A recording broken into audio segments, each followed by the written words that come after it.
Hi there, my name is Paul Markey and welcome to this video presentation. This video presentation will give you about anywhere between 10 and 20 minutes of exercises that will help you be calm and relaxed before you go to work and generally help reduce stress in your life. So what I'm going to do is the first exercise I'm going to show you is called Focus Thought. Usually I do this exercise before I actually get out of bed, but I'm going to do it for purposes of this demonstration right here and now. So what I'm going to do is, I'm just going to sit down in a relaxed position.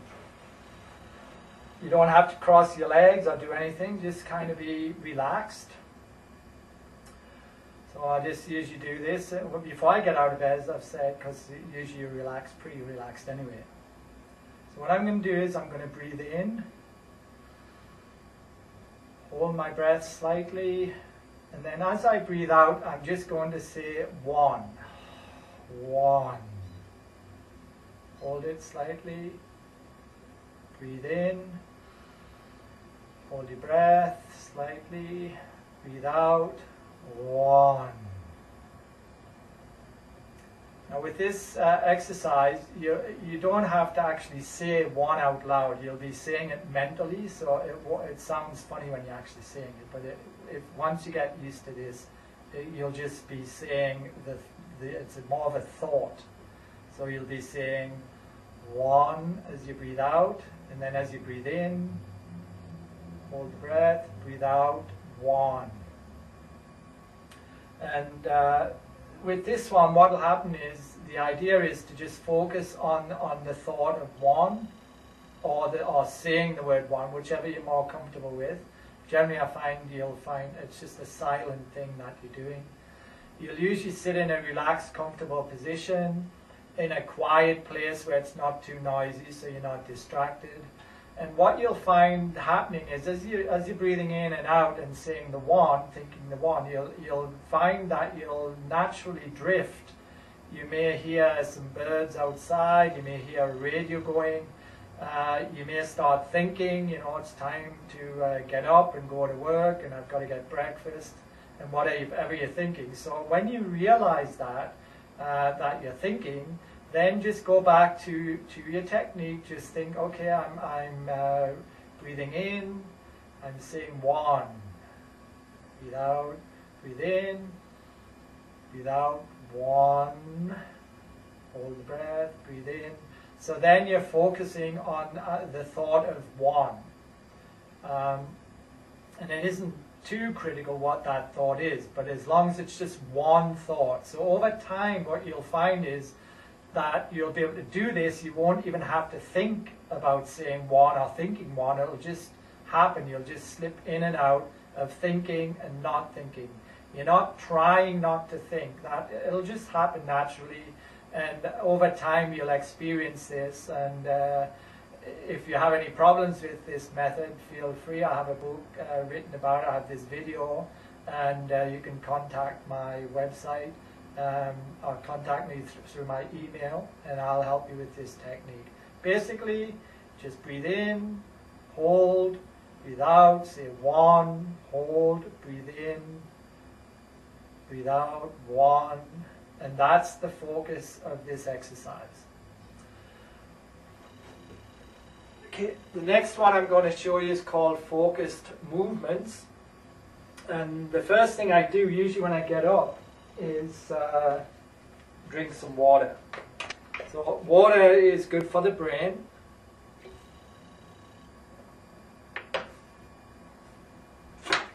It helps with the electrical processes that are going on in the brain. It helps you to think, and it keeps you hydrated, which is pretty good. So usually we drink water. Usually I'll drink about a glass of water, and then I'm sort of ready to start the day.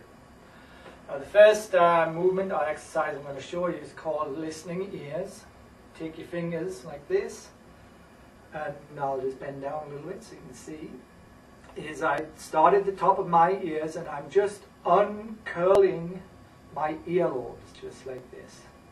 And then I work my way down to the bottom, go back to the top, uncurl, down to the bottom, And this movement helps, and I usually do this about 3 times, and I massage the inside of my earlobes as I'm doing this.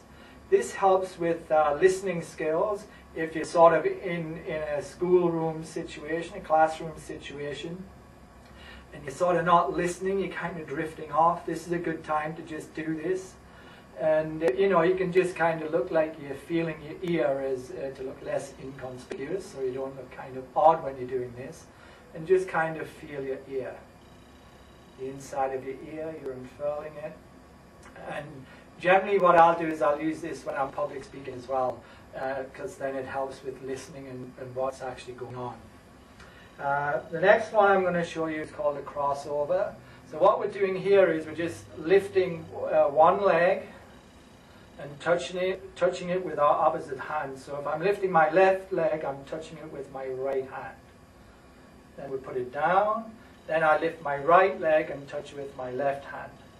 Now what this does is basically the right side of the body, it may not always be the case, but generally the right side of the brain governs the left side of the body, and the left side of the brain governs the right side of the body. So when I do this, I'm actually using both sides of my brain to do this, which is pretty good because one side of the brain is usually for thinking, logical skills, and the other side is usually for creative things like art and music.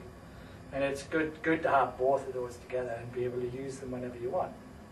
So there is some slight variations on this. What I can do is, generally I'm trying to just slightly cross the midline of the body. And usually I'll give my elbow to my knee, which gives me a little bit more of a stretch in the morning. And then we can go behind and touch opposite hand to opposite foot. And with this movement, what we want to do is try and do it as slow as possible, just like a Tai Chi type of movement. This helps with balance as well. Now the next thing I'm going to show you is called the energy rush. This is one that I use when I'm driving. Usually if I get tired, this is a really good one to do.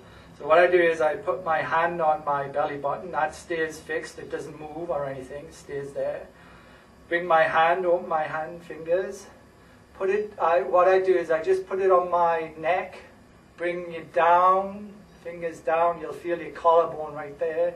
Jump over your collarbone, between your collarbone and the rib, and they'll have 2 soft spots there. And they're called, in acupressure, kidney 27s.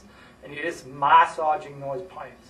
Now if you feel any pain, just use the flat of your hand instead and just do it very lightly.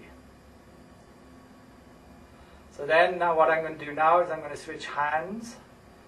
Again, normally what you would do is just go straight to the points. Once you get these points, you'll just automatically do it. But for the purpose of this video, I'm just going to show you a way to do that. Basically put your hand on your neck, come down your neck, feel your collarbone, jump over your collarbone. There's two soft spots there. So between your collarbone and your ribs, and it's about, I think it's about 2 inches or 1.5 inches either side of your sternum. And you're just massaging these points.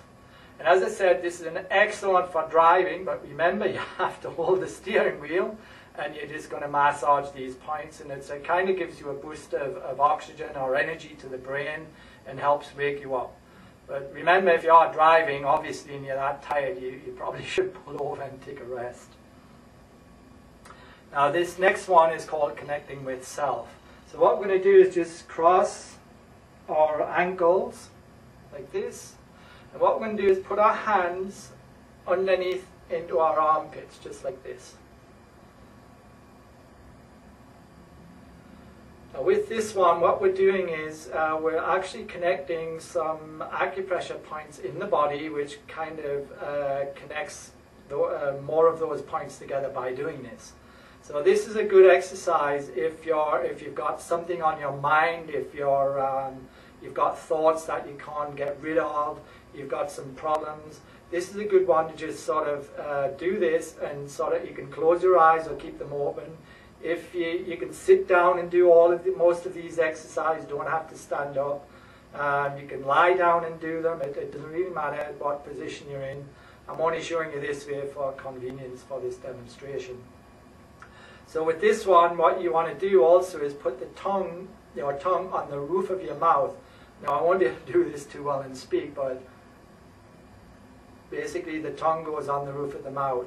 And there's supposed to be like an energy point in there. In martial arts, I would use that technique because if you have the tongue on the roof of the mouth, it helps with your breathing, and you can spar and fight longer and all sorts of good, neat stuff like that.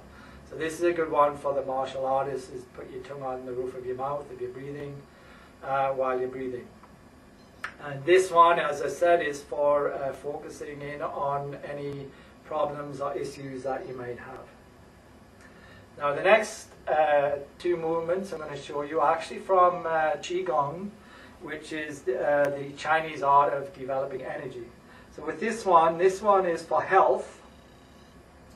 We just put our fingers together like this, slightly bend your knees. In any of these exercises, you should always bend your knees, because if your knees are locked out, then you're in a stress type of position before you even start. So just slightly bend your knees, bring your hands up, you're breathing in, you're sort of slightly arching the back and you're looking at your fingers, and then you're breathing out as you come down. I'm just going to exaggerate the breathing, and it's hard to breathe and talk at the same time. So you breathe in, slightly arch the back, you're just going to hold the breath, and then breathe out. Now the next one I'm going to show you is for staying young, staying youthful, and energetic. So what we do with this one is we just bend our knees again, let our hands just hang there slightly just below the knees.